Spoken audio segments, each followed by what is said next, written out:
এখনো নাই, অবশ্যই কিয়ামত পর্যন্ত আসবে না। বন্ধুরা, আজকে আমি ওয়াজ করতে আসি নাই, আজকে এসেছি হাজিরা দিতে। কারণ না আসলে বেহায়ারা তো আসে নাই, না আসলে বলতো দেখছো ভয় পাইছে, আসে নাই। বেহায়ারে দেখবেন জুতা দিয়া পিটাইলো, হাসে, কি ব্যাপার জুতা দিয়া না তোমারে মারছে, কি হয়েছে তাতে, লাগছে নি? ওরা আসে নাই। যদি আজকে আমরা না আসতাম, এটাকে ওরা অপপ্রচারের একটা সুযোগ পেত। বন্ধুরা, আমি আপনাদের ভাই, সর্বদাই সুন্নিয়তের পক্ষে খেদমত করার জন্য প্রস্তুত আছি আলহামদুলিল্লাহ। আপনাদের এলাকায় লামাযহাবী যারা, ওরা কয়েক বছর আগ থেকে এলাকায় উৎপাত সৃষ্টি করে যাচ্ছে। কোরআন শরীফ খুলে দিলে সূরা ফাতিহাটা পড়তে পারবে না ঠিক মতো, আর হাদিস পড়তে দিলে হদসে আকবর করে বসে থাকবে। কিন্তু তারা হয়ে গেছে আহলে হাদিস। কি হয়ে গেছে? মানুষকে বলে মাযহাব মানার দরকার নাই, কলেমাকে অর্ধেক স্বীকার করে অর্ধেক স্বীকার করে না। এরা তো হিন্দুর মতো কাফের, ঠিক কিনা? উৎপাত করে এলাকায় সুন্নি আলেম দুর্বল পাইলেই তাকে জব্দ করার চেষ্টা করে। গত 15 দিন আগে এই এলাকা থেকে মাওলানা আলী হোসেন মাওলানার সাথে এলাকার অন্তত 40 জন লোক আমার বাড়িতে যে উঠলেন, বললেন আহলে হাদিসরা 18 তারিখ বহস করতে চায়। আমি বলেছি 18 তারিখ আমার 12 মাস আগের নেওয়া প্রোগ্রাম আছে কুমিল্লা দেবিদ্দার চরবা করে। কমিটি বসে আছে আমার সাথে, ওই যে বসে আছে, ওনার প্রেসার হাই হয়ে গেছে। আমি কমিটিকে বললাম, তারা বলল আমাকে আহলে হাদিসরা বলেছে আমাদের সামনে বহস করার কোনো আলেম নাই। আমি বলেছি 18 তারিখে প্রোগ্রাম সব ক্যান্সেল, সকাল 10টা থেকে বহস হবে। আমি যদি মরে যাই আমার লাশটা স্টেজ পর্যন্ত যাবে ইনশাআল্লাহ। আল্লাহ পাক জীবিতই আমাকে আনলেন। বন্ধুরা, এসে দেখলাম এ আহলে হাদিস না, এরা তো আহলে হদস।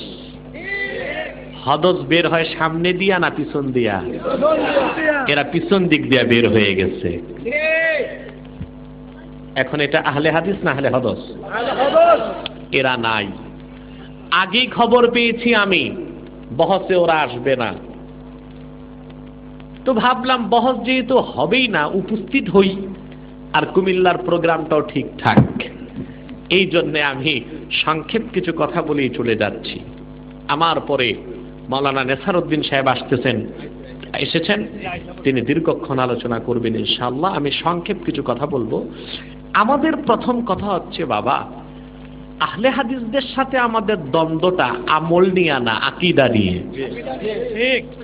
আমরা অনেকেই মনে করি যে আহলে হাদিসদের সাথে আমাদের দ্বন্দ্বটা হচ্ছে আমরা তারাবি পড়ি 20 রাকাত, তারা পড়ে 8 রাকাত, আমরা বেতের পড়ি 3 রাকাত, তারা পড়ে 1 রাকাত, আমরা হাত বাঁধি নাভির নিচে, তারা হাত বাঁধে বুকের উপর, আমরা রফে আদাইন করি না, ওরা বারবার রফুল আদাইন করে। এটা কোনো পার্থক্যই না, এটা আমলের সামান্য পার্থক্য। কিন্তু আমাদের দৃষ্টিতে যারা কট্টরপন্থী লামাযহাবী তারা মুশরিক এবং কাফের। আমাদের সাথে তাদের দ্বন্দ্ব এটা, আমরা তাদেরকে মুসলমান স্বীকার করতে চাই না। কেন? তাদের কয়েকটা আকীদা আমি আপনাদের সামনে তুলে ধরছি। এই লামাযহাবী ওহাবী যারা, এরাই খাঁটি ওহাবী। এই যে ওহাবী শুনেন না, এই লামাযহাবীরাই আসল ওহাবী। এই লামাযহাবীদের বড় ইমাম ছিল ইমাম ইবনে তাইমিয়া, দ্বিতীয় ইমাম ইবনুল কাইয়্যিম জাওজি, তৃতীয় ইমাম ইবনু আব্দুল ওয়াহ্হাব নজদি। এই তিনটা ছিল এদের নেতা। এদের বড় নেতা ইবনে তাইমিয়ার আকীদা হচ্ছে, ইবনে তাইমিয়া বলে ইন্নাল্লাহা আযজা ওয়া জাল্লা বিকদরিল আরশ লা আকবারা মিনহু ওয়া লা আসগার। আল্লাহর আরশটা যত বড়, আল্লাহ নিজে তত বড়। আল্লাহ আরশ থেকে বড়ও না, আরশ থেকে ছোটও না। এই কথা বলার কারণে ইবনে তাইমিয়া মুশরিক হয়েছে, তার অনুসারী লামাযহাবীরাও মুশরিক বলে বিবেচিত হবে। কারণ আমার আল্লাহ তিনি নিরাকার, দেহ থেকে পাক। হামিদ তানজিলুল কিতাবি মিনাল্লাহিল আজিজিল আলিম। আজিজ শব্দের ব্যাখ্যায় ইমাম ফখরুদ্দিন রাজি তাফসীর কবিরে লিখেছেন, ফালাহু তাফসীরান। আজিজের দুইটা ব্যাখ্যা। একটা অর্থ আজিজ অর্থ গালেব, যিনি বিজয়ী, বিজয় লাভ করেছেন। আরেকটা অর্থ আল্লাযী লা ইউজাদু লাহু মিসলুন, আকাশ ও জমিনে যার কোনো মেসাল নাই। এই আয়াতের ব্যাখ্যায় ইমাম রাজি লিখেছেন যে আহলুস সুন্নাহ ওয়াল জামাতের সমস্ত মুহাদ্দিস মুফাসসির একমত, قد انعقد الاجماع على ان الله عز وجل منزه من الجسم। সকল চার মাযহাবের মুহাদ্দিস মুফাসসির ইমামগণ একমত আল্লাহ তাআলা দেহ থেকে পাক। যদি কেউ বলে আল্লাহ তাআলার আকার আছে আর আকার নিয়ে তিনি আরশে আজিমে বসে আছেন কুরসিতে, তাহলে সে হিন্দুদের মতো মুশরিক হয়ে যাবে। কারণ এর দ্বারা আল্লাহকে খাটো করা হয়, ছোট করা হয়। আপনারা জানেন আল্লাহ বলেছেন আল্লাহ আকাশ জমিন সৃষ্টি করেছেন 6 দিনে, ঠিক কি না? এরপর আল্লাহ বলেছেন সুম্মাস্তাওয়া আলাল আরশ। আল্লাহ পাক আরশে আজিমে বলা হয় যে সমাসীন হয়েছেন, এটা আল্লাহর শানের খেলাফ কথা। আমরা বলবো ইস্তাওয়া। এখন যদি বলা হয় আল্লাহ দেহ নিয়ে আরশে আজিমে বসেছেন, তাহলে বলতে হবে আল্লাহ মাফ করুক, আল্লাহ মাফ করুক, আমি যেমন চেয়ারে বসে আছি আল্লাহ এভাবে আরশে আজিমে দেহ নিয়ে বসে আছেন। কোরআনে সূরা মুমিনে আল্লাহ বলেছেন আল্লাযীনা ইয়াহমিলুনাল আরশা ওয়া মান হাওলা, যারা আল্লাহর আরশকে বহন করছে এবং চারপাশে আছে। তো কোরআন সাক্ষী দিচ্ছে আল্লাহর আরশটা মাহমুল, বহন করা হচ্ছে। বহন করতেছে 8 জন ফেরেশতা। কয়জন? কয়জন? তো যদি বলা হয় আল্লাহ তাআলা আরশে আজিমে আকার নিয়ে বসে আছেন, তাহলে বলতে হবে আল্লাহ সহ আরশটাকে আলগায় রাখছে মাত্র 8 জন ফেরেশতা। তাহলে ক্ষমতাটা কি আল্লাহর বেশি বোঝায় না 8 ফেরেশতার বেশি বোঝায়? যেমন আমি এই কুরসিতে বসা, আপনারা 4 জন এসে যদি চেয়ারটা উঠান, উঠবে না? উঠবে না। তখন আপনাদের 4 জনের সম্মিলিত শক্তি বেশি বুঝাবে না আমার শক্তি বেশি বুঝাবে? আল্লাহ তাআলা আরশে আজিমে সমাসীন হয়েছেন, এটা আল্লাহর কথা। আরশে আজিমের উপর তিনি সমাসীন হয়েছেন কিভাবে, এটা তিনিই জানেন। ইস্তাওয়া মালুম ওয়াল কাইফিয়া মাজহুল। ইস্তাওয়াটা জানা, কিন্তু কিভাবে এটা আল্লাহই জানেন। যদি বলা হয় আল্লাহর আকার আছে, তাহলে বলতে হবে আকার নিয়ে আল্লাহ আরশে আজিমে আছেন, আর পুরা আল্লাহকে আরশ সহ 8 জন ফেরেশতা আলগায় রাখছে। তাতে আল্লাহর শক্তি বেশি বোঝাবে না 8 ফেরেশতার শক্তি? তাহলে চিন্তা করেন আল্লাহর আকার আছে কথা বললে কত বড় শিরক হয়। আমার আল্লাহ দেহ থেকে পাক, আল্লাহ ছিলেন, আছেন, থাকবেন। সুবহানাল্লাহ। ইলমান কুদরাতান আমার আল্লাহ সব জায়গায়।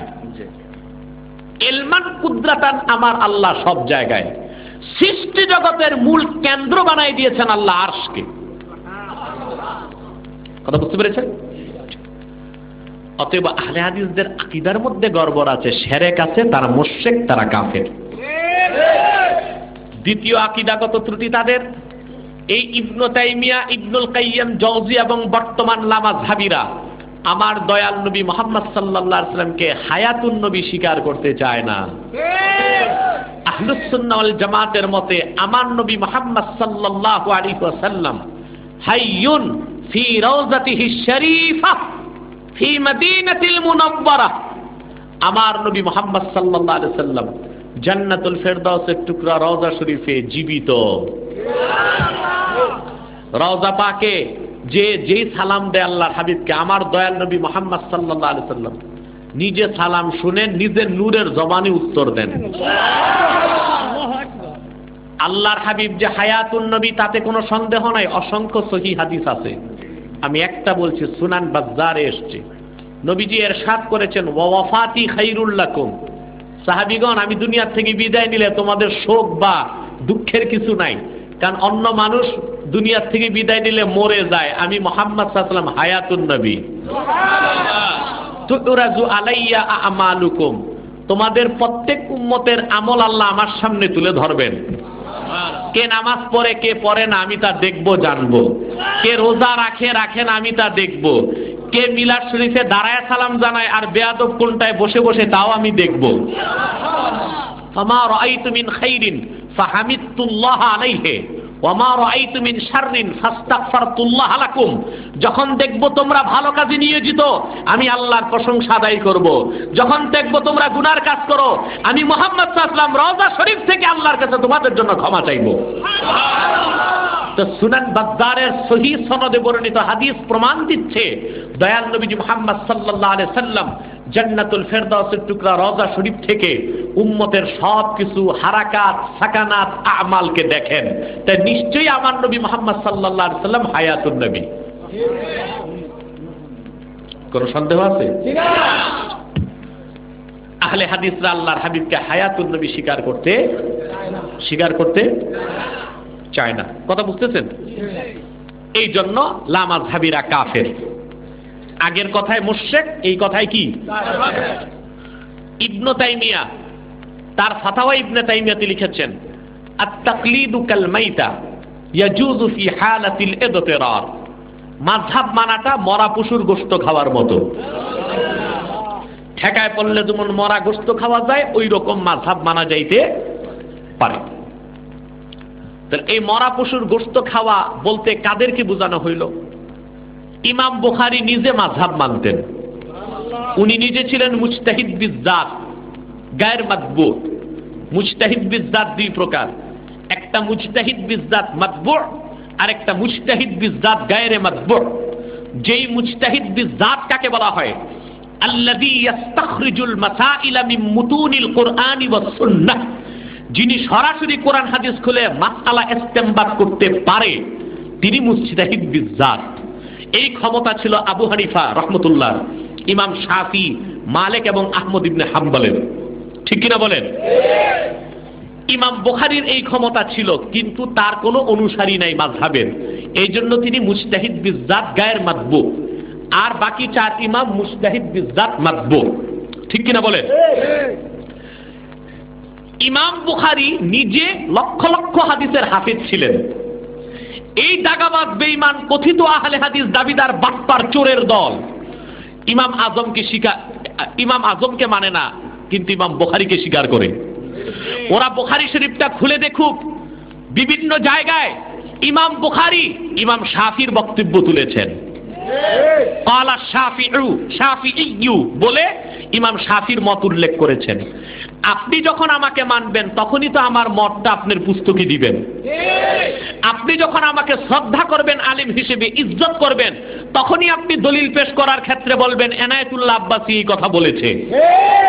ইমাম বুখারীর মতো ব্যক্তি লক্ষ লক্ষ হাদিসের হাফেজ হওয়ার পরও তিনি বুখারী শরীফে হাদিস উল্লেখ করার পর তালিকান ইমাম শাফি থেকে অসংখ্য ফতোয়া নিয়েছেন তিনি, যেখানে ইমাম বুখারীর পক্ষে একা চলা সম্ভব হলো না, একটা মাযহাবের ইমামের অনুসরণ করার প্রয়োজন হলো, সেখানে ইলা মাযহাবিদের পক্ষে মাযহাব ছাড়া চলার কোনো উপায় আছে কিনা আপনারা বলেন? কথাটা বুঝেন নাই? ইমাম তিরমিজি সারা জীবন ইমাম শাফির অনুসরণ করেছেন। সিয়াসিত্তার প্রত্যেক ইমাম কোন না কোন এক মাযহাবের অনুসরণ করেছেন। অতএব মাযহাব ছাড়া চলার কোনো উপায়। এখন মাযহাব জিনিসটা কি, কেন মানি? যে কোনো নির্দিষ্ট একটি মাযহাবকে মানা ওয়াজিব। তাফসীর রুহুল মাআনিতে আল্লামা আলুসি আতিউল্লাহ ওয়া আতিউর রাসূলা ওয়া উলিল আমরি মিনকুম এই হাদিসের এই আয়াতের ব্যাখ্যায় লিখেছেন নির্দিষ্ট একটা মাযহাবের অনুসরণ করা ওয়াজিব। এখন এই দাগাবাজ, ভণ্ড, প্রতারক, শয়তানের চামুন্ডা লামাযহাবীরা বলতে পারে আমরা রুহুল মাআনি মানি না, হাদিস ছাড়া কিছু মানি না। ঠিক আছে, হাদিসে দলিল আছে, আমি আজকে কিতাবপত্র আনি নাই, কেন আনবো? আমি যুদ্ধ করব কার সাথে? বিনা যুদ্ধতেই তো পালায় গেছে, কিতাবটার দরকার নাই। কিন্তু মাওলানা শাহ আলম সাহেব দূর থেকে আসছেন, গাঠি কিতাবে নিয়ে নিছেন, উনি তো আর জানে না বাটপাররা আসবে না। তাই আমি বলছি আপনি যা নিছেন তাই দিয়া চলেন, কিতাব আজকে দরকার নাই, ঠিক কিনা? বুখারীর উস্তাদ ছিলেন ইমাম দারিমি, বুখারীর উস্তাদ ছিলেন ইমাম দারিমি। উলামায়ে মুহাদ্দিসিন সবাই দুইটা মতে বিশ্বাসী। কারো মতে পৃথিবীতে প্রথম হাদিসের কিতাব মুয়াত্তা ইমাম মালিক, আর উলামায়ে আরবের মতে পৃথিবীর প্রথম সংকলিত হাদিসের কিতাব সুনান দারিমি। সবাই একমত বুখারী শরীফের আগে পৃথিবীতে হাদিসের কিতাব সংকলন হয়েছে মুয়াত্তা ইমাম মালিক, সুনান দারিমি। সেই সুনান দারিমিতে ইমাম দারিমি, যিনি বুখারীর ডাইরেক্ট উস্তাদ, তিনি একটা বাব পরিচ্ছেদ কায়েম করছেন, বাবুল ইক্তেদা বিল উলামা, আলেমদের অনুসরণের পরিচ্ছেদ। সুবহানাল্লাহ বলবেন না? তা বোঝা যায় কোরআন হাদিস মানতে হবে, হক্কানি আলেমদেরও ইত্তেবা করতে হবে। সেখানে তিনি বিশিষ্ট তাবি আতা থেকে বর্ণনা করেছেন, ক্বালাল আতাউ আতিউল্লাহ ওয়া আতিউর রাসূল ওয়া উলিল আমরি মিনকুম উলিল ইলমে ওয়াল ফিকহে। অর্থাৎ আল্লাহ বলেছেন আল্লাহর আনুগত্য করো, মুহাম্মদ সাল্লাল্লাহু আলাইহি সাল্লামের আনুগত্য করো, এবং মুহাম্মদ সাল্লাল্লাহু আলাইহি সাল্লামের উম্মতের মধ্যে ইমানদার আলেম যারা ইলম এবং ফিকহের অধিকারী তাদের অনুসরণ করো। তাহলে ফকিহদের অনুসরণটা কোরআনের আয়াত দিয়ে হাদিসের ব্যাখ্যায় ওয়াজিব প্রমাণিত হয় কিনা বলেন? আল আমরুলিল উজুব ওয়া উলিল আমরি মিনকুম, এখানে উলিল আমরের অনুসরণকে ওয়াজিব করা হয়েছে। আর সেই উলুল আমর কারা তাফসীরে দেওয়ার দরকার নাই। কোরআন ব্যাখ্যার মূলনীতির প্রথম নীতি ইউফাসসিরু বা'দুহু বা'দা, কোরআন দিয়ে কোরআন ব্যাখ্যা। দ্বিতীয় মূলনীতি কোরআনের ব্যাখ্যা হবে হাদিস দিয়ে। উলিল আমরি মিনকুমের ব্যাখ্যায় সুনান দারিমি বাবুল ইক্তেদা বিল উলামার মধ্যে বিশিষ্ট তাবিঈ ইমাম আতা তিনি তাফসীর করেছেন উলিল আমরি মিনকুমের অর্থ উলিল ইলমে ওয়াল ফিকহে, ইলম এবং ফিকহের অধিকারী যারা তাদের অনুসরণ করাকে আল্লাহ ওয়াজিব বানাই দিয়েছেন।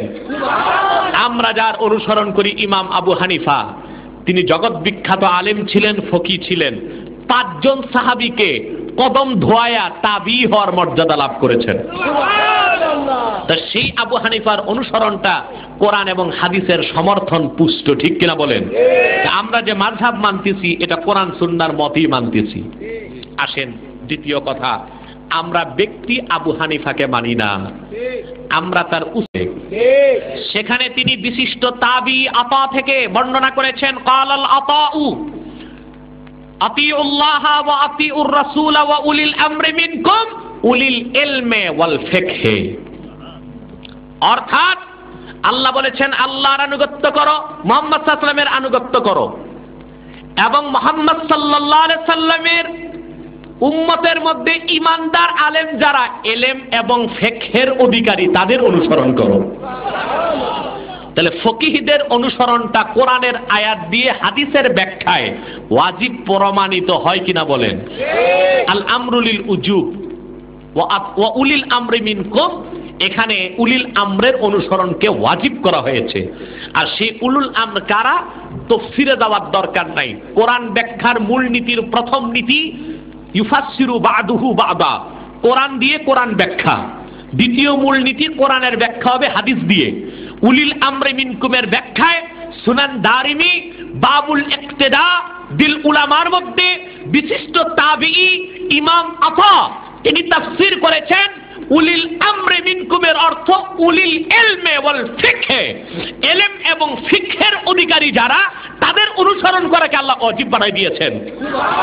আমরা যার অনুসরণ করি ইমাম আবু হানিফা, তিনি জগৎ বিখ্যাত আলেম ছিলেন, ফকি ছিলেন, 5 জন সাহাবীকে কদম ধোয়া তাবি হওয়ার মর্যাদা লাভ করেছেন।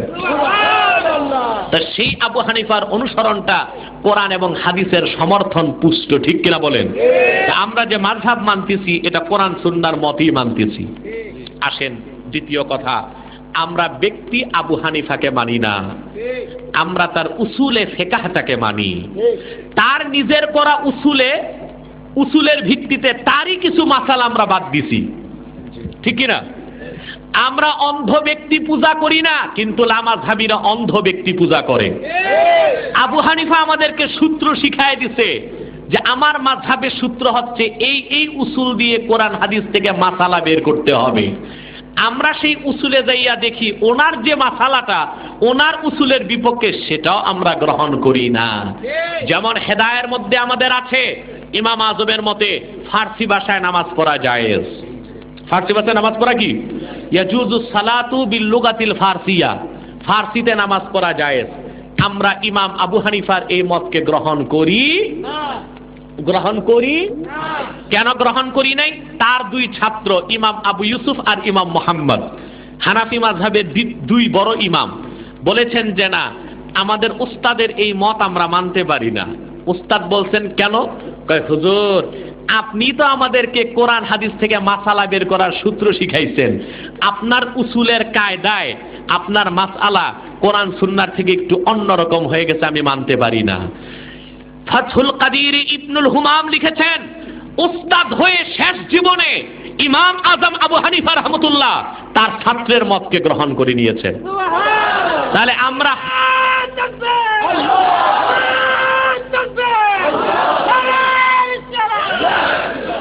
তাহলে আমরা মাযহাব যারা মানি তারা ব্যক্তি আবু হানিফার অনুসরণ করি না, তিনি যে ব্যাখ্যা দিয়েছেন কোরআন হাদিসের সেটাকে আমরা গ্রহণ করি, ঠিক কিনা বলেন? আসলে লামাযহাবীদের অবস্থা হয়েছে কি, ভালোও চিনে না মন্দও চিনে না। আমরা অনুসরণ করি এমন এক ব্যক্তির যিনি তাবিঈ ছিলেন, সাহাবীর সাক্ষাৎ পাইছেন, যার 50,000 হাদিস সনদ সহ মুখস্থ ছিল, যার কাছে 6 লক্ষ হাদিসের ভান্ডার ছিল। সেই ইমাম আজমের অনুসরণ করে আমরা দোষ করলাম, আর তারা কুষ্টিয়ার পাবনার সিকিয়াদলি পাশিকা বাটকারা কিছু মৌলবীর অনুসরণ করতেছে, এইটার কোনো দোষ হয় না। দেখছেন চিন্তা করে কেমন বাটপার হারামজাদাগুলো আপনাদেরকে বলে যে তোমরা তাকলিদ করো কেন, কোরআন হাদিস বাদ দিয়া মানুষের কথা মানো কেন? এই যে আহলে হাদিস যেগুলো আছে আপনাদের দেশে, এগুলোরে আনেন তো একটা কিতাব পড়তে পারবে? এই যে চাকরি করছে, রিয়াদে ক্লিনার ছিল, ক্লিনার কিংবা ভিক্ষা করছে, ঠিক কিনা বলেন? এখন এরা তো মূর্খ মানুষ, এটা তো সত্য, এরা জেনারেল শিক্ষিত না, এই কিতাবগুলো পড়তে পারবে? এরা যে মাসালা দিতেছে, এরা কি নিজেরা কোরআন হাদিস পড়ে দিতেছে না এদের আহলে হাদিসের ইমামদেরটা দিতেছে? তো তোমরা চোখ বন্ধ করে পাবনা কুষ্টিয়া, পাবনা তো পাগলের গারো, হে পাগল ছাগলের ফতুয়া মানতেছো, এটা জায়েজ হয়ে গেল। আর আমরা একজন তাবিঈ সাহাবীর ছাত্র ইমাম আজমের ফতুয়া মানবো চোখ বন্ধ করে, এটা দোষ হবে কেন? কথাটা বুঝেন নাই? এটা কি দোষ হইতে পারে? তারপরও আমরা বেগের দলিল ইমাম আজমের কোনো ফতুয়া মানি না, ওনার প্রত্যেকটা কথার সাথে পাহাড় সমান তাহকিক আছে। আমরা প্রকাশ্য চ্যালেঞ্জ করছি, হানাফি মাযহাবের কোনো একটা আমল হাদিসের বাইরে নাই, আলহামদুলিল্লাহ। যারা হানাফি তারাই আহলে হাদিস, আর যারা মাযহাব মানে না তারা আহলে হাদিস নয়, তারা ভণ্ড আহলে শয়তান, ঠিক কিনা বলেন? দেখুন আপনারা, আমরা নাবির নিচে হাত বাঁধি, ওরা বাঁধে বুকের উপর। আমাদের কি নাবির নিচে হাত বাঁধার পক্ষে হাদিস নাই? সুনান তিরমিজিতে স্পষ্ট এসেছে, হযরত আলী রাদিয়াল্লাহু তাআলা আনহু বলেছেন, ওয়ান আলী রাদিয়াল্লাহু তাআলা আনহু আন্নাহু ক্বাল ইয়াদউল ইয়ুমনা আলাল ইউসরা তাহতা সুররা।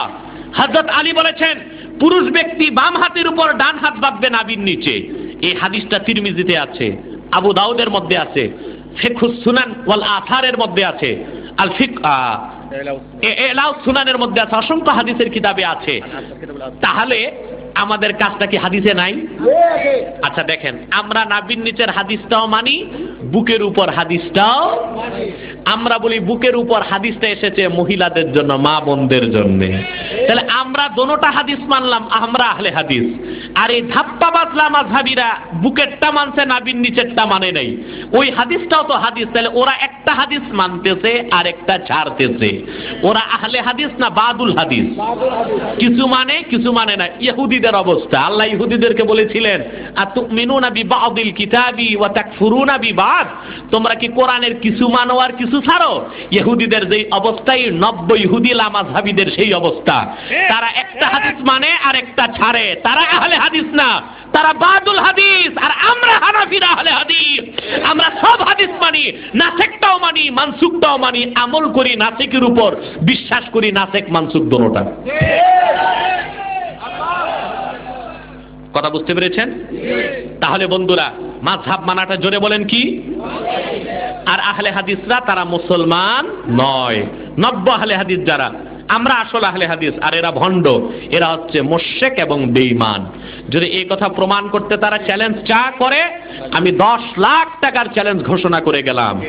আমরা তাদের পুস্তক থেকে যে তারা বেঈমান তা প্রমাণ করে দেব ইনশাআল্লাহ। বন্ধুরা, এরপর তারা বলে লা ইলাহা ইল্লাল্লাহু মুহাম্মাদুর রাসূলুল্লাহ সাল্লাল্লাহু আলাইহি সাল্লাম শরীয়তে একসাথে বলা যাবে না, কারণ ইহা কালেমার অংশ নয়, বললে শিরক হবে। এখন আপনার বাবা মুসলমান হয়েছে, এই কলেমা পড়ছে, আর তারা বলতেছে এই কলেমা যে পড়বে সে মুশরিক হবে। তাহলে আপনার বাবা কালেমা পড়ে তাদের কথায় মুশরিক, আপনার দাদা এই কালেমা পড়ে মুশরিক, আপনি এই কালেমা পড়ে মুশরিক। তাহলে আপনারা কি মুসলমানের সন্তান তাদের কথায়, না মুশরিকের সন্তান? তারপর আপনারা তাদেরকে এলাকায় স্থান দিবেন? যারা আপনাদেরকে মুশরিক বলতেছে তাদেরকে স্থান দিবেন? বরং এই কথা বলে তারা নিজেরাই মুশরিক হয়ে গেছে। এই কালেমাটা আল্লাহর আরশে আজিমে লেখা আছে। মুস্তাদরাকাতুল হাকিমের প্রথম খণ্ডে এসছে। এখন বলবেন মুস্তাদরাকাতুল হাকিম তো মানে না ওরা। এই আহলে হাদিসরা বলে আমরা সিয়াসিত্তার বাইরে কোনো হাদিস মানি না।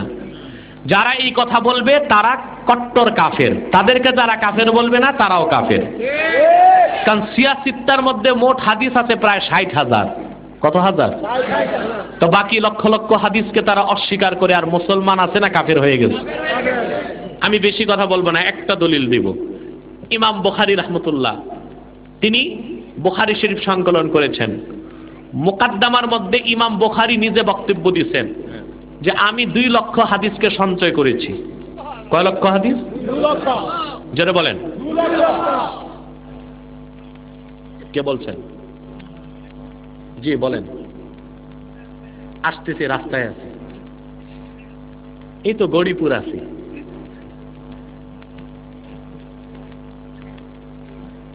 বন্ধুরা, ইমাম বুখারী রাহমাতুল্লাহ নিজেই তার কিতাবে লিখেছেন মুকাদ্দামায় যে আমি 2 লক্ষ হাদিসকে জমা করছি। কয় লাখ হাদিস? 2 লাখ হাদিস পুরা বিশুদ্ধ পাইছি।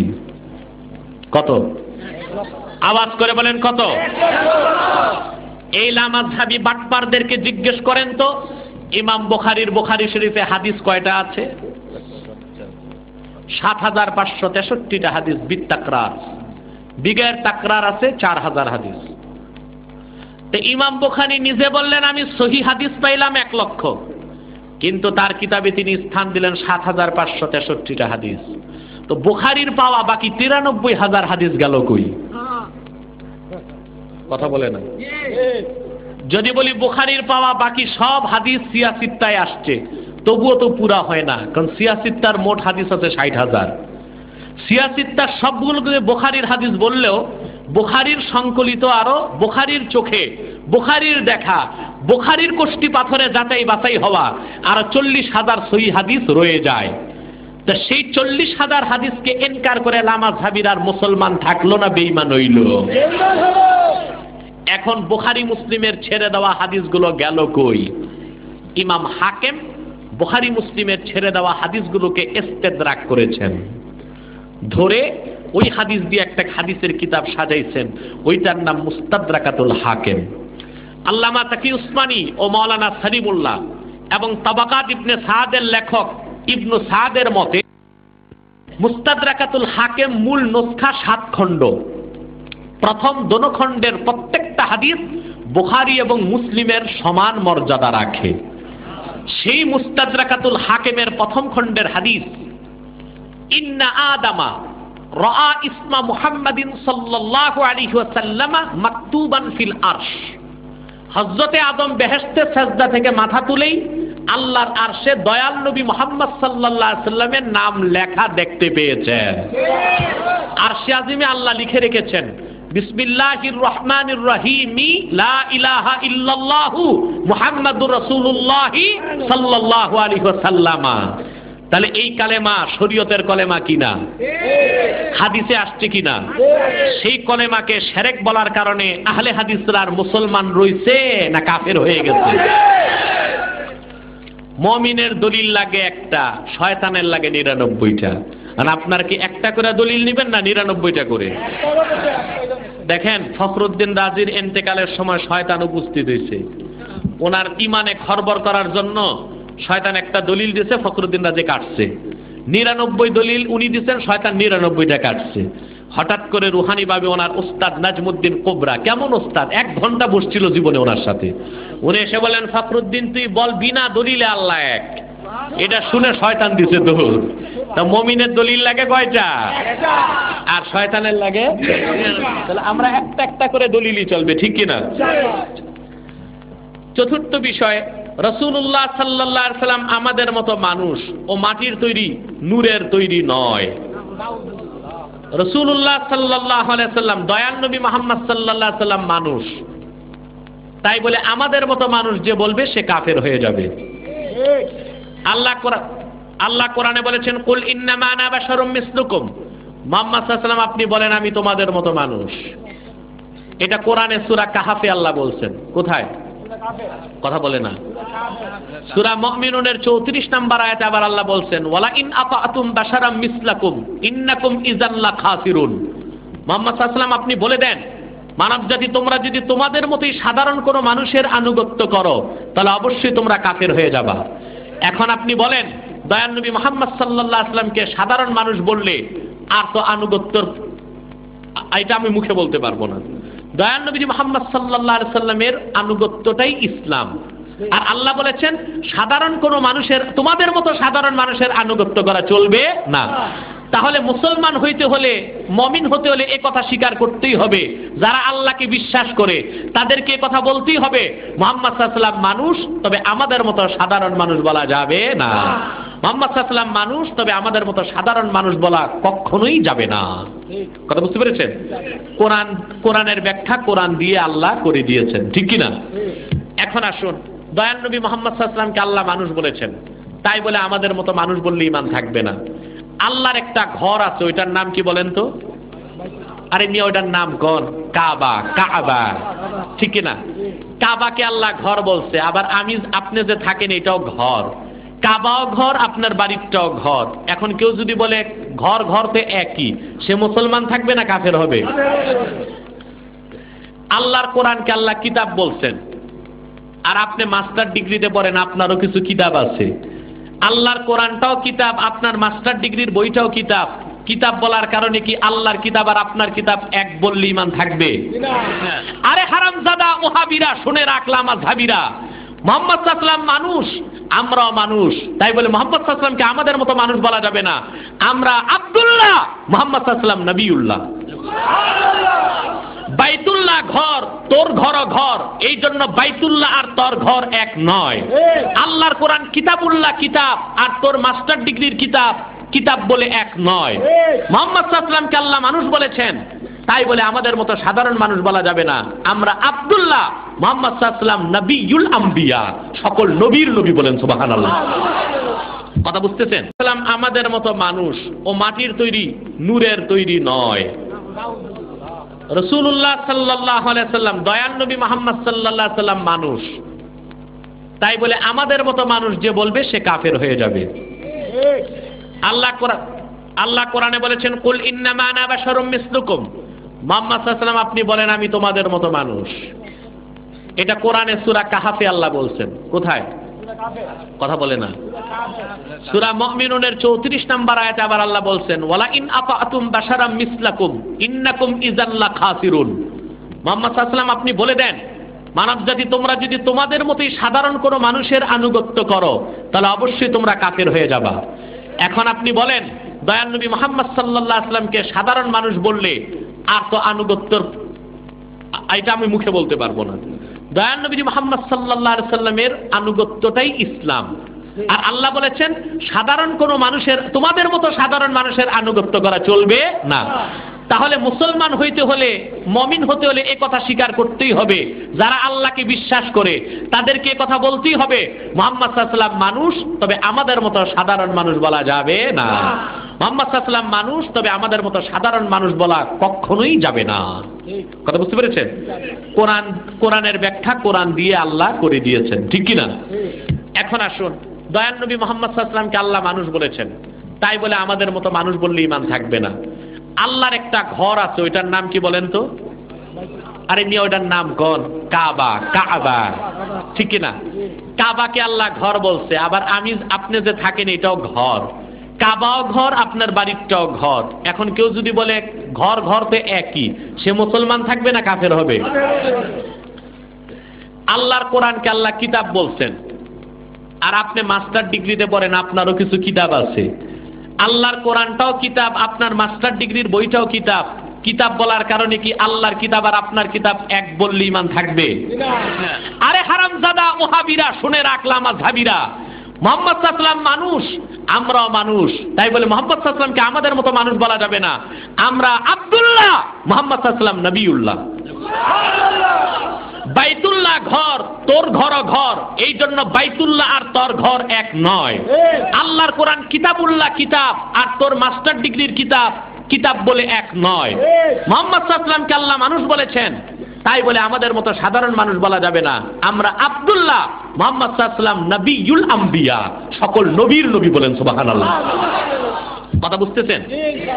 আমার দয়াল নবী মুহাম্মদ সাল্লাল্লাহু আলাইহি ওয়াসাল্লামের এখন তাদের কথা যে আল্লাহর হাবিব মুহাম্মদ সাল্লাল্লাহু আলাইহি ওয়াসাল্লাম, ওনাকে নূরের বলা যাবে না, কারণ মুহাম্মদ সাল্লাল্লাহু আলাইহি ওয়াসাল্লামের জিসিম মোবারকে মাটি ছিল। এখন আমারে আপনারে আল্লাহ কি দিয়া বানাইছেন? কথা কয় না, কথা ব্যাপক। আমার একটা ক্যাসেট আছে নূরে মোহাম্মদী, এটা শুনলে অনেক দলিল পাবেন। আমি সংক্ষেপে বলি, আমার আপনার মাটির সৃষ্টি, এতে তো আপনারা কে কথা বলেন? কথা বলবেন না। আমাকে আপনাকে বানাইছে আল্লাহ মাটি দিয়া, কি দিয়া? হাসরের দিন এই আমাদের মাটির চেহারাগুলো নূর হয়ে যাবে, ঠিক কিনা? আলা ইন্না আউলিয়া আল্লাহি লা খাউফুন আলাইহিম ওয়া লা হুম ইয়াহজানুন। এই আয়াতের ব্যাখ্যায় ইবনু কাসির সূরা ইউনূসের 62 নম্বর আয়াতের ব্যাখ্যায় লিখেছেন, ইবনু কাসির কে? ইমাম ইবনু তাইমিয়ার ছাত্র, এ লামাযহাবীদের বড় ওস্তাদ ইবনু তাইমিয়া, তার হাতে গড়া ছাত্র ইবনু কাসির।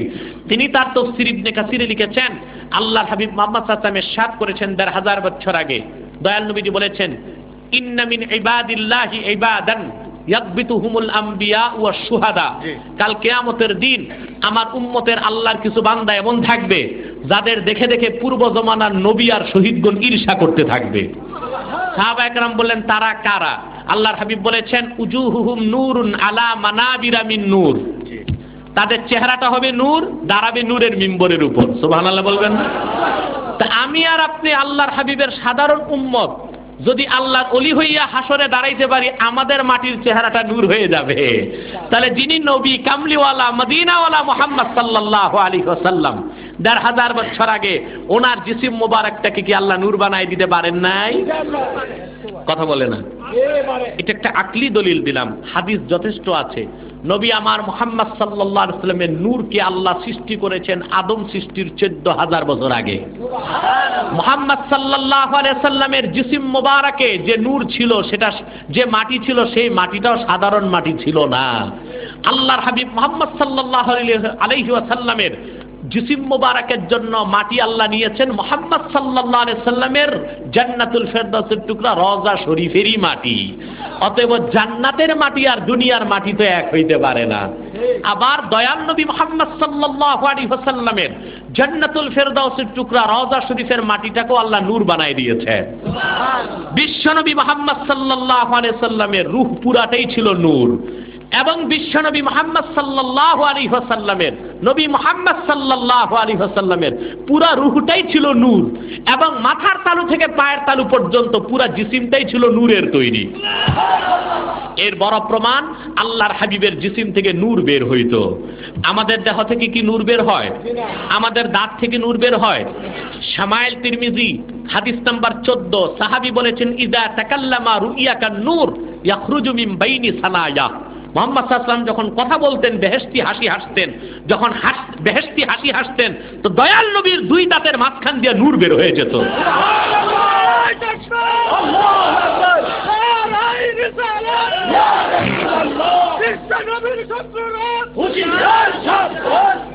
বন্ধুরা আমার ভালো করে খেয়াল করবেন, কথা বুঝতেছেন আমার? তাহলে কি বোঝা গেল? আল্লাহর হাবিবের দাঁতটাও নূরের ছিল বলেই নূর বের হইতো, ঠিক কিনা? আসেন সহিহ হাদিস, একেবারে আমি 1 লাখ না 10 লাখ টাকার চ্যালেঞ্জ করলাম, এই লামাযহাবী বাটপার গুলো বলে নূরের ব্যাপারে সহিহ কোনো হাদিস নাই। আমরা বলি নূরের ব্যাপারে কিছু মওযু হাদিস আছে, মওযুটাকে বাদ দিব আমরা, জয়ীফটাও দরকার নাই আমাদের, সহিহ হাদিসটাকে তো মানতেই হবে।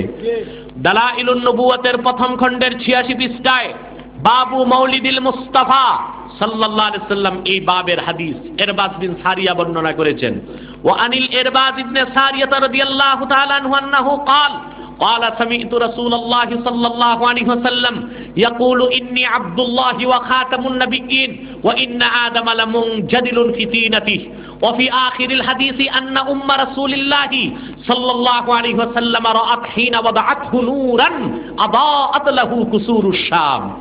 ইরবাদ ইবনে সারিয়া বলেছেন, আমি আমার নিজের দুই কানে দয়াল নবী মুহাম্মদ সাল্লাল্লাহু আলাইহি ওয়াসাল্লামের নূরের জবান থেকে শুনেছি। মুহাম্মদ সাল্লাল্লাহু আলাইহি ওয়াসাল্লামের সাথ করেছেন, আমি মুহাম্মদ আল্লাহর বান্দা এবং সর্বশেষ নবী তখন থেকে আদম যখন ধুলার মধ্যে গড়াগড়ি খাচ্ছিল, আদমের দেহ আল্লাহ তখন বানান নাই। এই হাদিসের শেষ ইবারতে এসেছে দয়াল নবী মুহাম্মদ সাল্লাল্লাহু আলাইহি ওয়াসাল্লাম ১৫০০ বছর আগে হযরতে আমেনা রাদিয়াল্লাহু তাআলা আনহার পবিত্র রেহেম মোবারক থেকে যখন তাশরিফ নিয়েছেন মক্কা শরীফে, মা আমেনা দেখেছেন আল্লাহর হাবিব দয়াল নবী মুহাম্মদ সাল্লাল্লাহু আলাইহি ওয়াসাল্লামের নূরের জিসিম মোবারক থেকে একটা নূর বের হয়েছে ১৫০০ বছর আগে। সেই নূরের আলোতে মা আমেনা দেখেছেন মক্কা শরীফ থেকে শত শত মাইল দূরে শাম দেশের প্রাসাদগুলো উজ্জ্বল হয়ে গেছে। তাহলে সহিহ হাদিস প্রমাণ দিচ্ছে দয়াল নবী মুহাম্মদ সাল্লাল্লাহু আলাইহি ওয়াসাল্লামের জিসিমে নূর ছিল। সুবহানাল্লাহ বলবেন না? আমার নবী মুহাম্মদ সাল্লাল্লাহু আলাইহি ওয়াসাল্লাম নূরের নবী, আমার নবী তোমার নবী মুহাম্মদ সাল্লাল্লাহু আলাইহি ওয়াসাল্লাম নূর নবী, বলেন সুবহানাল্লাহ।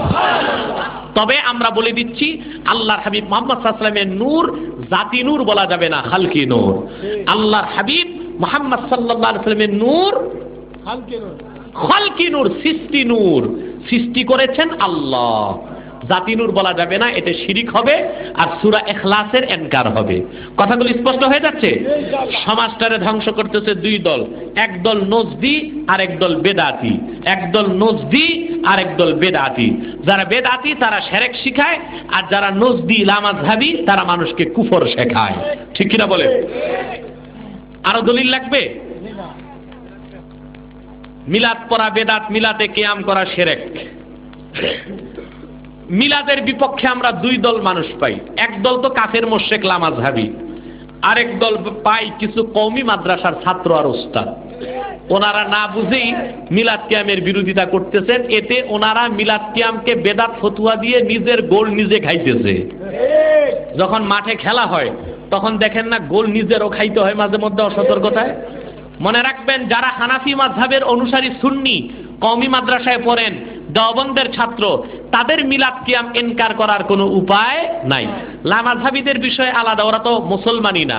আমি বলতেছি আপনাদের কথা, যারা কওমির ছাত্র, দেওবন্দের ছাত্র, আপনারা যদি মিলাদ কিয়ামকে বেদাত বলেন তা আপনাদের গোড়া কেটে যাবে।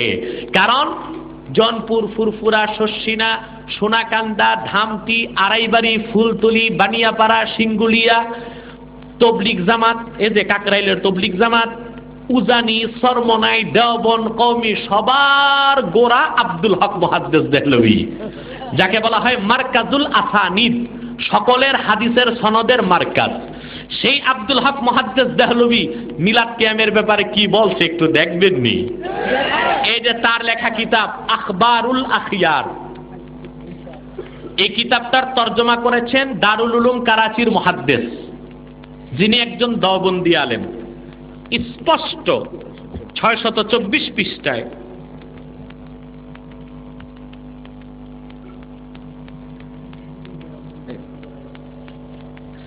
624 পৃষ্ঠায় তিনি কি বলতে দেখেন। মুনাজাত বাদারগাহে কাজিল হাজাত, আল্লাহর কাছে মুনাজাতে উনি কিতাব লেখছেন তো, তারপর মুনাজাতে বলতেছেন, आय अल्लाह मेरा कोई अमल ऐसा नहीं है जिसे आपके दरबार में पेश करने के लायक समझो। আল্লাহ আমার এমন কোন আমল নাই যেটা আপনার দরবারে উপস্থিত করার যোগ্য আমি মনে করি। মেরে তামাম স্লোগান না একা একই নিয়ে আসেন, স্লোগান বন্ধ করেন, স্লোগান বন্ধ করেন।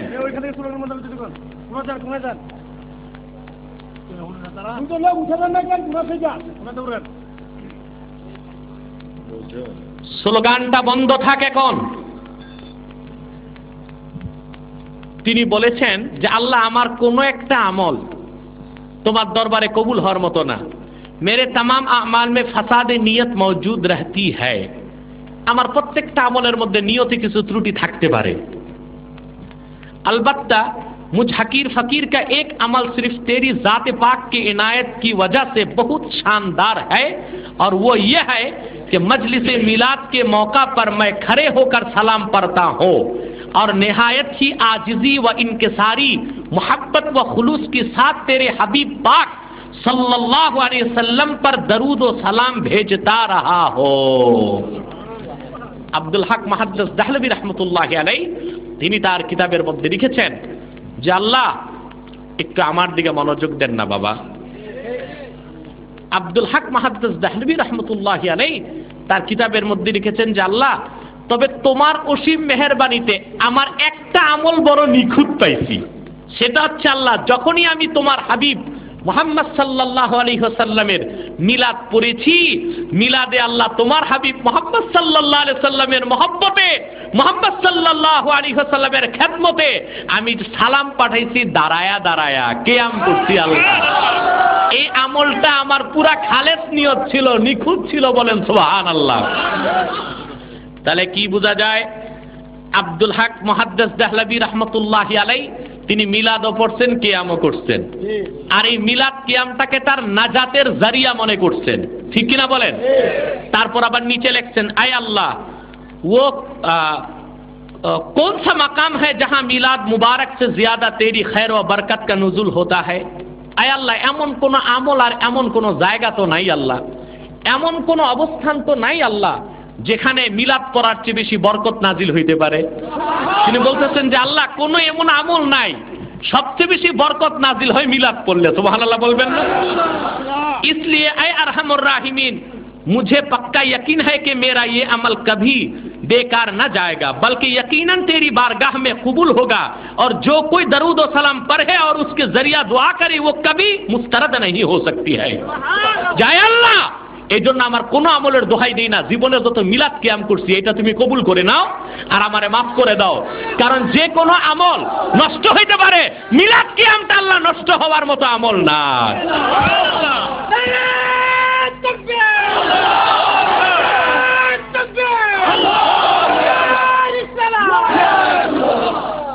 আখবারুল আখিয়ার আব্দুল হক মুহাদ্দিস দেহলভীর লেখা, তরজমা করেছেন দারুল উলুম কারাচির মুহাদ্দিস, দেওবন্দিরা তরজমা করছেন।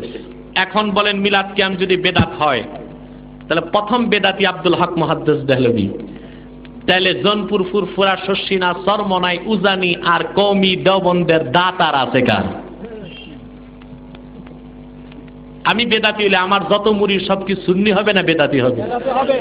তাহলে লামাযহাবীদেরকে বাদ দেন, কিন্তু যারা কওমি দেওবন্দি হানাফি তাদের পক্ষে মিলাদ কিয়ামকে ইনকার করার কোনো সুযোগ নাই। আপনি যদি আপনার কোমরের স্প্রিং যদি ঢিলা থাকে আপনি কিয়াম না করলে আমরা কাফের মুশরিক বলি না, কিন্তু কিয়ামটা মুস্তাহাব সওয়াবের কাজ, এটারে হালাল বলতেই হবে। কথা বুঝতে পারছেন? আজকে তো একটা দলিল দেখাইলাম, মিলাদ কিয়ামের দলিল ও বাহাসের উপর আমার একটা ক্যাসেট আছে, 42 খানা দলিল সেখানে আছে, ক্যাসেটটা সংগ্রহ করে দেখে নেবেন ইনশাআল্লাহ। ইমামের পিছনে সূরা ফাতিহা পড়তেই হবে, এই লামাযহাবীরা বলে। লামাযহাবীরা এই মাসলায় 30 সেকেন্ড টিকবে না। ওরা বলে সূরা ফাতিহা না পড়লে নামাজ হবে না, এটা ওদের ফতুয়া। চোরের দল যে কি রকম মূর্খ দেখেন। লামাযহাবীদেরকে জিজ্ঞেস করেন, ইমাম সাহেব নামাজ পড়তে পড়তে রুকুতে গেছে, আপনি যাইয়া বা লামাযহাবীরা আপনাদের মসজিদে ইমামকে যদি রুকুতে পায়, 4 রাকাত নামাজ পড়ার পর তাদেরকে আবার দাঁড়ায়া সেই রাকাত আদায় করতে হবে? লামাযহাবীরাও বলে না, আদায় করে না, কারণ ওদের মতেও ইমামকে রুকু পাইলে নামাজ ধরা হইল।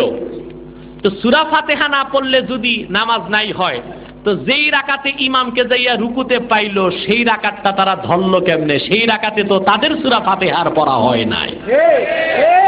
তো তাদের গুলি তারা খায়, আমার তো আর গুলি মারতে হয় না, ঠিক কিনা?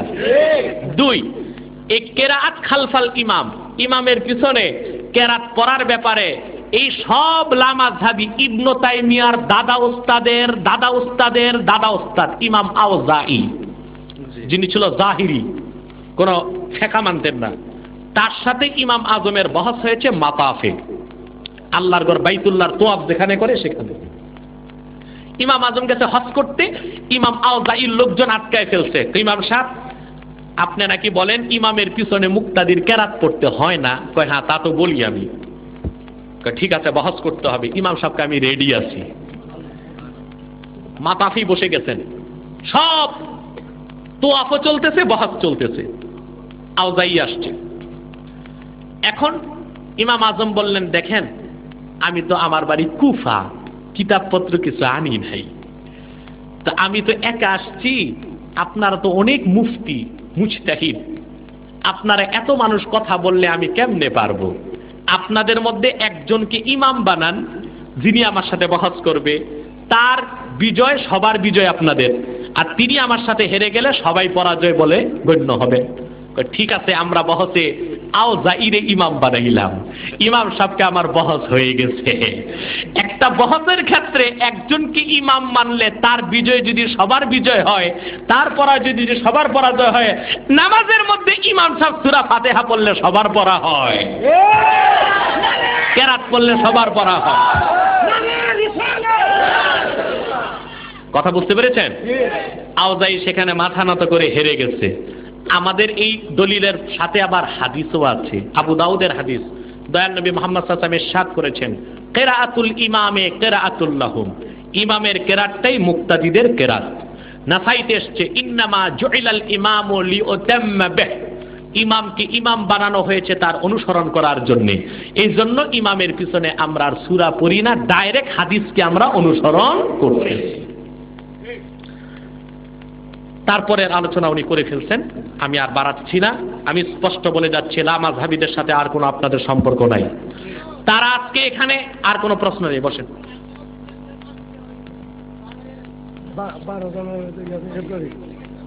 করিকান্দি 13 সালে না,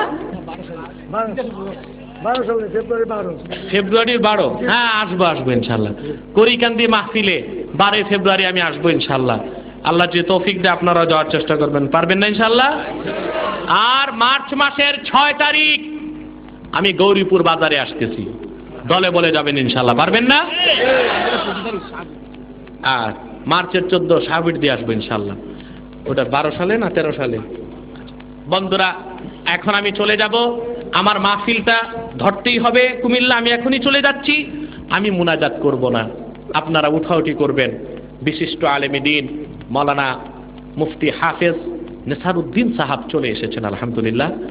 উনি ইনশাআল্লাহ বয়ান করবেন, উনি মুনাজাত করবেন। কারণ মুনাজাত করলেই অনেকে ভাববেন ওয়াজও শুনলাম মুনাজাতও শুনলাম, বাড়ি যাই, বিশৃঙ্খলা হবে। আপনারা একটা লোক উঠাউঠি করবেন না, পারবেন না ইনশাআল্লাহ?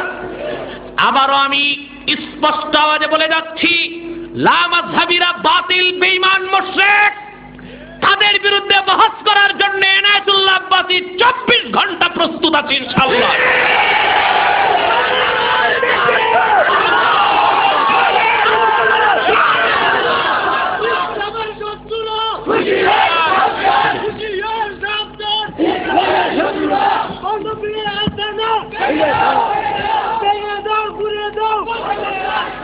বন্ধুরা, যেহেতু তারা বহসে আসে নাই, এটাই তাদের পরাজয়। আর লম্বা মুখে কথা বলতে দিবেন না, ফতোয়া দিলেই জুতা খুলে গালে মারবেন, পারবেন? স্পষ্ট বলে দিলাম, চোরের দল আসে নাই, এটাই তাদের পরাজয়। ফতোয়া দিলেই বেঁধে জুতা দিবেন, 9টা 10টা দিবেন না, 10টার বেশি দিলে নাজায়েজ হবে। বলে দিই কেন, শরীয়তে 2টা জিনিস, একটা কিসাস আর একটা তাজির। কিসাস হচ্ছে সেটা যেটার হদ বলে দেওয়া হয়েছে, যেমন জেনা করলে সঙ্গে সার, রাজাম 100 দোররা, মদ খাইলে 80 দোররা। আর যেটা শাস্তি উল্লেখ নাই, সেটা কাজী যেটা দেয় সেটার নাম তাজির। তো বুলুগুল মারামের মধ্যে আছে তাজির 10টার বেশি হইতে পারে না। তো তাদের যেহেতু তাজির করবেন, জুতা 9টা মেরে দিবেন, 10টা আর দিবেন না। আসসালামু আলাইকুম। আরেকটা কথা, এক মৌলবী করইকান দিতে আসছে, কি নাম, আমানুল্লাহ না কি নাম, এ বলছে কাফের লোকদেরকে নাকি কাফের বলা যাবে না। আস্তাগফিরুল্লাহ। এই মূর্খটারে কে আনছে ওয়াজ করাইছে? এটা তো কারিশা, এটা তো আলেম না। তো এইটা তো চরমনায় তো ভালো ভালো আলেম আছে আমি জানি, এই আলেম বাদ দিয়ে জাহেলদারে আনেন কেন ওয়াজ করাইছে আপনারা?